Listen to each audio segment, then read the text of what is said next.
जो मुंह है वो एक आईना है हमारे बॉडी के कंडीशंस का। अगर आपके दांत स्वस्थ नहीं होंगे तो ये सब कंडीशंस आपको हो सकते हैं। पहला है हार्ट डिजीज। आपके मुंह में अगर बैक्टीरिया हो तो आपके चांसेस ज्यादा होते हैं कि आपको हार्ट की बीमारी हो सकती है। दूसरा, माउथ कैंसर। अगर आपको पता है किसी जगह बार बार कट रहा है लेकिन मैं डेंटिस्ट के पास नहीं जा रहा हूँ, लेकिन वो अपने आप आराम हो जाएगा, वो बार बार धीरे धीरे जीभ पे कट कट के वो एक घाव बन के कैंसर का रूप भी ले सकता है। तो इसलिए रेगुलर चेकअप्स आपके लिए इंपॉर्टेंट है। डायबिटीज इसलिए क्योंकि इसका ब्लड शुगर रेगुलेशन जो होता है वो रेगुलेट नहीं कर पाता। उसके बाद मसूड़े की बीमारी, सांस की बीमारी, दांत का डिके, ये सब उसका सिम्युलेटेड फैक्टर्स है। अब होता है माउथ बॉडी कंडीशंस, जो मैंने आपको पहले इसमें रूमेटॉइड अर्थराइटिस, जो अर्थराइटिस की बीमारी होती है, आपका मुंह के से बदबू आने की, मुंह से खून निकलने की वजह से, ये सब का रोल आपके दांत का ख्याल ना रखने की वजह से ये चीज होती है। आपका दो तरह का नजरिया होता है जो हर किसी के हाथ में होता है। पहला, जैसा चल रहा है वैसे चलने दें, या फिर जिम्मेदारी लेके उसे बदलें। तो आप जिम्मेदारी लेनी है तो आप आगे करें तो करें क्या। तो इसमें यह है कि आपको हर किसी को एक डेंटिस्ट या एक स्पेशलिस्ट डेंटिस्ट के पास हर 6 महीने में जाना जरूरी है। जैसे आपका ये फैक्ट्री है, आप इसकी मेंटेनेंस का रोज ख्याल रखते हैं, तो 6 महीने में एक दरबार में माथा टेकना जरूरी होता है। अब इसमें दूसरी चीज, ओरल हाइजीन इंस्ट्रक्शंस के बारे में अगर बात करें तो ओरल हाइजीन इंस्ट्रक्शंस क्या होते हैं? डॉक्टर साहब, मैं 5 टाइम ब्रश कर रहा हूं लेकिन फिर भी मेरे दांत में कीड़े लग रहे हैं। अब इसमें बेसिक इंस्ट्रक्शंस असलियत में है क्या? बेसिक इंस्ट्रक्शन से आपको हमेशा सुबह और रात को ब्रश करना चाहिए। 2 टाइम ब्रश करना जरूरी है और काफी है। अब इसमें दूसरी चीज है कि ब्रश कौन से ब्रश से करें। ब्रश हमेशा एक सॉफ्ट ब्रिसल वाला टूथब्रश होना चाहिए। सॉफ्ट ब्रिसल से आपके दांत घिसेंगे नहीं, क्योंकि जो ओल्डर जनरेशन होते हैं, जो थोड़े बड़े होते हैं, उनकी आदत होती है मुंह में दांत में ब्रश रख के ऐसे घिसते रहेंगे। इससे क्या होता है, दांत के कुछ हिस्से क्षय हो जाते हैं। वो एक इररिप्लेसेबल डैमेज है, वो चीज वापस कभी नहीं हो पाएगी चाहे जितनी भी आप फिलिंग्स करा लें। तो अब इसकी आगे बात कि आपको ब्रश कैसे करना है। पहली चीज, जैसे छोटे बच्चों को ब्रशिंग हम सिखाते हैं कि उसको राउंड राउंड ब्रश करना चाहिए, लेकिन बड़ों में क्या होता है, बड़ों में अगर ये आपके 6 डायरेक्शंस आप याद रखें, 6 डायरेक्शन में आपको 6 तरीके से ब्रश चलाने हैं। बेसिक चीज आपको मिलाने वाली चीज एक करनी है और ऊपर की तरफ नीचे से, नीचे की ऊपर की तरफ से ऐसे ब्रश करना ही जरूरी है। अब है पेस्ट कौन सा यूज करें या पेस्ट कितना लें। अक्सर आपने देखा होगा कुछ लोग ऐसे पूरा पेस्ट लगा लेते हैं, कुछ बिल्कुल नहीं लेते। तो बेसिकली एक 6 साल के नीचे वाले बच्चों के लिए जो पहला वाला स्लाइड है, एक चावल के दाने का साइज भी पेस्ट काफी होता है, और जो 6 साल के ऊपर है वो एक मटर के दाने का साइज पेस्ट लेके चला सकता है। अब आगे सवाल आता है कि सर इतने सारे ब्रांड्स अवेलेबल है, मैं करूं तो करूं क्या। इसमें आप कोई भी एक कोलगेट या पेप्सोडेंट का डिसेंट ब्रांड लेके जो आपको फ्लेवर पसंद है वो आप यूज कर सकते हैं। अब इसमें ये होता है कि इसमें बहुत सारे वैरायटीज हैं। एक स्टैंडर्ड कंपनी का ये फायदा होता है कि उसमें रिसर्चेस जो होते हैं वो over a period of time होते हैं। अब आधे जो लोग जो यहाँ प्रेजेंट होंगे वो दंत क्रांति यूज करते होंगे। दंत क्रांति अच्छा है वो, लेकिन दांत ज्यादा ही चमका देता है। तो इससे क्या होता है, दांत घिस जाते हैं। ये पॉलिटिकली करेक्ट बात नहीं है, लेकिन जो चीज है वो फैक्ट है। अब दूसरी चीज, जीभ साफ करना, ये हम जानते हैं लेकिन इग्नोर करते हैं। ये जब हम लोग रोज कुछ खाना खाते हैं तो हमारा जो बैक्टीरिया उस खाने से निकलता है वो जीभ में जाके अडहेर कर जाता है। वहां रहने की वजह से अगर उसको साफ नहीं करें तो मुंह से ना रीजन की दुर्गंध जो आती है वो जीभ से आती है। तो मुंह का म्यूकोजा या मुंह का जीभ से साफ करना बहुत जरूरी है।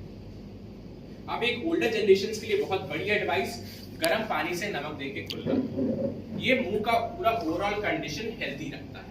तो ये करने से बाकी और भी फायदे हैं, गले की खराश, कफ या फिर दांत का, मसूड़े का इन्फेक्शन, हल्का फुल्का सांस की दिक्कत, ये सब आराम करता है। तो इसके बाकी साइड बेनिफिट्स हैं।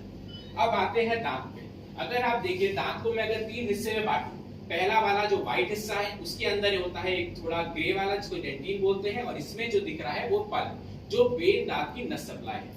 अब आपको कैसे पता चलेगा कि आपके दांत खराब है या दांत में कोई दिक्कत है? तो पहली चीज, कुछ बहुत ज्यादा ठंडा खाने से आपको कनकनी लग रही हो, या फिर आपको दांत में बहुत ज्यादा दर्द हो, या फिर आपके मुंह से खून आ रहा हो। इन तीनों में से कोई ना कोई एक चीज होएगी, या पर्टिकुलरली कम एज में आपको कहीं एक जगह में बार बार खाना फंस रहा हो।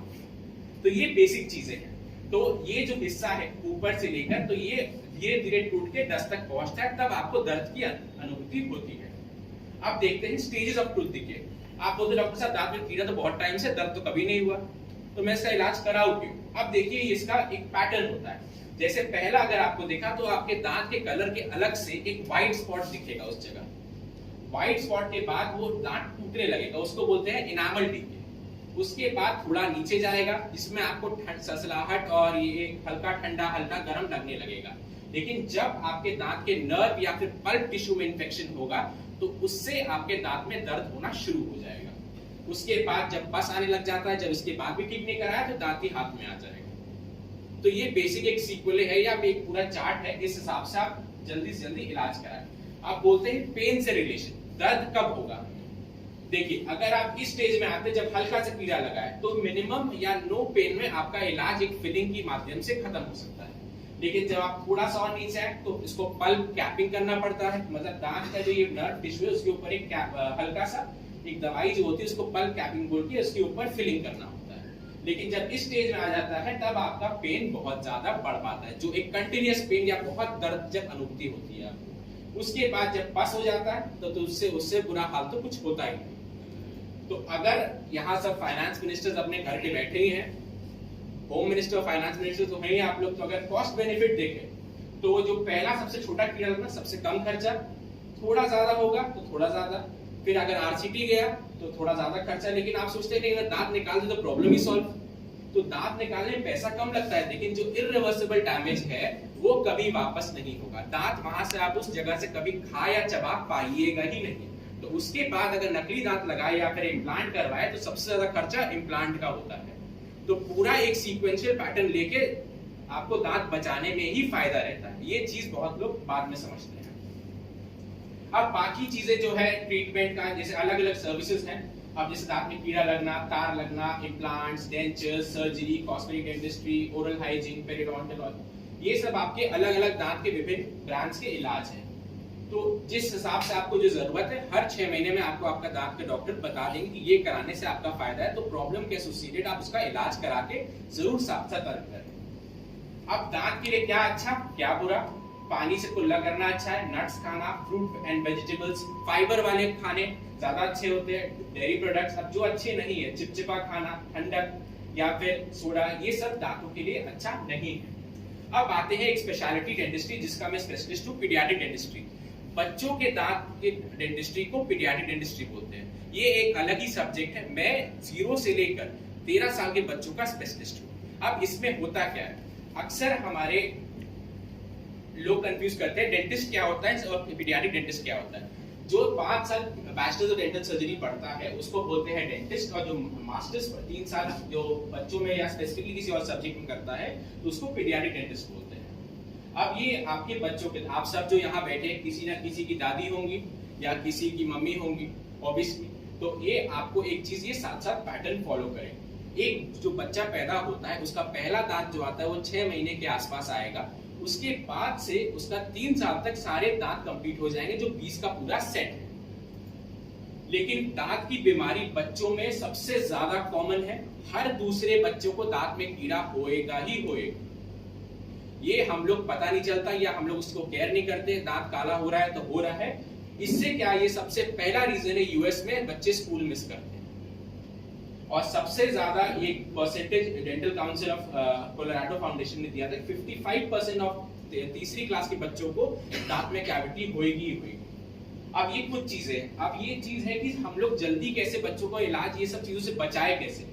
अगर आप एक पहला पीडियाट्रिक डेंटल चेकअप जो बच्चों का होता है वो पहले बर्थडे के आसपास होता है। अगर आप लोग जल्दी से जल्दी उसका एक बार चेकअप कराते रहे तो हम आपको उस हिसाब से गाइड कर पाएंगे बच्चों दांत में कीड़े कैसे ना लगे। ठीक है, अब उसको बाकी सब तो ये कैसे उसको समझाया जाए, कैसे बताया जाए, वो ये आपका काम है। उसको बच्चों कैसे मोटिवेट करते हैं। अब जो सबसे बड़ी चीज है मिथ्स एंड मिसकंसेप्शंस। सबसे पहला, दूध के दांत जरूरी नहीं, ये चीज बहुत ही गलत है।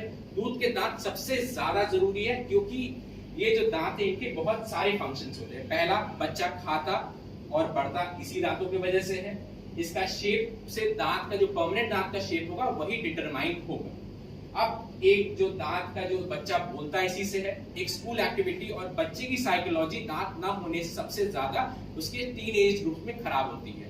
अगर किसी बच्चे के दांत में कीड़ा है और उसके पेरेंट्स बोल रहे उससे फर्क नहीं पड़ेगा, लेकिन अगर उसके फ्रेंड्स ने बोल दिया कि मेरे दांत ऐसे हैं, तो उसकी साइकोलॉजी में तब से इफेक्ट होने लग जाएगा जब वो 6 साल 7 साल का समझने की क्षमता उसमें आ जाए। अगला है कि पहला डेंटल विजिट बच्चों का कब होता है?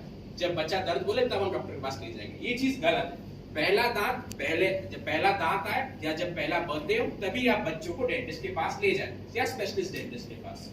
तीसरा, दूध का दांत में कीड़ा लगा है, इसका इलाज हम क्यों कराएं? ये तो ऐसे ही गिरने वाले हैं। अगर दूध का दांत गिर गया और उसमें आपके जरूरत से पहले गिरा, तो जो नया दांत आएगा वो जल्दी या लेट आएगा। फिर उसका कोई एनाटॉमी, क्योंकि दूध का दांत जब गिरेगा तो उसमें इन्फेक्शन होगा, इन्फेक्शन से उसके नीचे ही नया दांत होता है। तो जब इन्फेक्शन से नया दांत का बड भी डिस्टर्ब हो जाता है। तो अगर दूध के दांत का आप ख्याल नहीं रखेंगे तो नए दांत का कोई फिक्स्ड वो नहीं है कि कब आएगा, कैसा आएगा। तो अक्सर आप देखते हो सारे बच्चे ब्रेसेस का इलाज कराते रहते हैं, क्योंकि मोस्टली उन्होंने अपने बचपन में अपने दांत का ख्याल नहीं रखा है।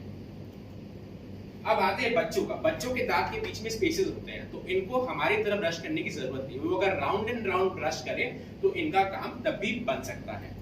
अब आते हैं एक बहुत बड़ी चीज जो हम नहीं जानते, वो है फ्लोराइड। फ्लोराइड का मतलब होता है एक मिनरल जो दांत को हमें 2 साल से लेकर 12 साल के हर बच्चे को साल में एक बार लगाना जरूरी है। इससे क्या होता है, दांत स्ट्रांग होता है, जो कीड़ा लगने की क्षमता दांत में कम जाती है। दांत का जो फॉर्मेटिव मतलब जो जब बन रहा होता है तो एक मिनरल ऐड होने से दांत और स्ट्रांग हो जाता है। ये एक पेनलेस प्रोसीजर है और हर बच्चे को लगाना चाहिए एटलीस्ट 6 महीने या 1 साल में 2 से 12 साल तक। अब आते हैं बच्चे कौन सा ब्रश करें। जब 0 से 6 मंथ के बच्चे जब नए पैदा होते हैं तो जो पहला दांत आता है तो उसके बाद उनको एक फिंगर ब्रश यूज करना चाहिए। फिंगर ब्रश यूज करने से उसके जो एक दांत है उसमें ना स्ट्रेस भी नहीं पड़ेगा और वो आराम से साफ भी हो जाएगा। उसके बाद एक्स्ट्रा सॉफ्ट इलेक्ट्रिक, आपको जो ऑप्शन आपके बच्चे को सूट करे वो आप यूज कर सकते हैं। अब बच्चे को कौन सा टूथपेस्ट यूज करना चाहिए? बच्चों के 2 तरह के टूथपेस्ट होते हैं, पहला है फ्लोरिडेटेड, दूसरा है नॉन फ्लोरिडेटेड। तो अगर फ्लोरिडेटेड टूथपेस्ट आप यूज करते हैं तो 2 साल के बाद, क्योंकि फ्लोराइड बच्चे खा नहीं सकते, इससे खाने से उनको पेट में दर्द होगा, तो 2 साल से बड़े बच्चों से लेकर 12 साल तक इनको फ्लोराइड टूथपेस्ट यूज करना चाहिए। अब अगर इनमें से कोई पिक्चर अगर आप देख रहे हैं और अगर आपके बच्चों में ऐसा कुछ प्रॉब्लम है तो आप डेंटिस्ट को जल्द से जल्द कंसल्ट करें। अब एक और चीज जो हम अक्सर नजरअंदाज कर रहे हैं कि आपके बच्चों के दांत बाहर है या आपके बच्चों में मुंह खोल के सोने की बीमारी है या आपके बच्चों में अंगूठा चूसता है, नाखून काटता है, तो ये सब चीज बाद में उसको ओरल हेल्थ को कॉम्प्रोमाइज करेगा। ये चीज जल्द से जल्द छुड़वानी चाहिए। एक उम्र तक ही ये ठीक लगती है, उसके बाद आपके ये जो पूरा जो मुंह का शेप है वो बदल जाता है सिर्फ इन आदतों के वजह से। तो ये आदत जितनी जल्दी छुड़ाए उतना अच्छा। अब बच्चों में यही है, अगर बच्चा ऐसा स्टेट में है तो ये हेल्दी, ये आइडियल पेशेंट है फ्लोराइड के लिए, खाली इसको फ्लोराइड का काम है। अब जैसे इस स्टेज में धीरे धीरे धीरे अब इसका कीड़ा लग रहा है, अब इसका केयर नहीं करेंगे तो ये ऐसे हो जाएगा, फिर लास्ट में आपके दांत पूरे यहाँ पे पस होने लग जाएगा। अब सबसे बड़ी चीज, consequences of untreated dental caries, मतलब दांत में कीड़ा लगने का क्या करें। बच्चे स्कूल छोड़ेंगे, उनकी क्वालिटी जो है या जीवन का जो क्वालिटी है वो ऑलरेडी कम जाएगा।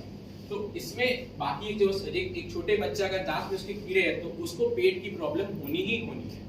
जैसे कोई बच्चा अगर बिना रीजन के उसको पेट दर्द हो रहा है या लूज मोशन हो रहे हैं, उसके दांत खराब होंगे ही होंगे। तो अब ये है कि आपको एक बेसिक चीज बताओ कि आपको एक बच्चे को हर 6 महीने में एक स्पेशलिस्ट पीडियाट्रिक डेंटिस्ट के पास चेकअप कराना जरूरी है। और अगर कोई पेरेंट पूछता है कि हमारे बच्चों के दांत में कीड़ा कैसे ना लगे, तो ये बेसिक चीज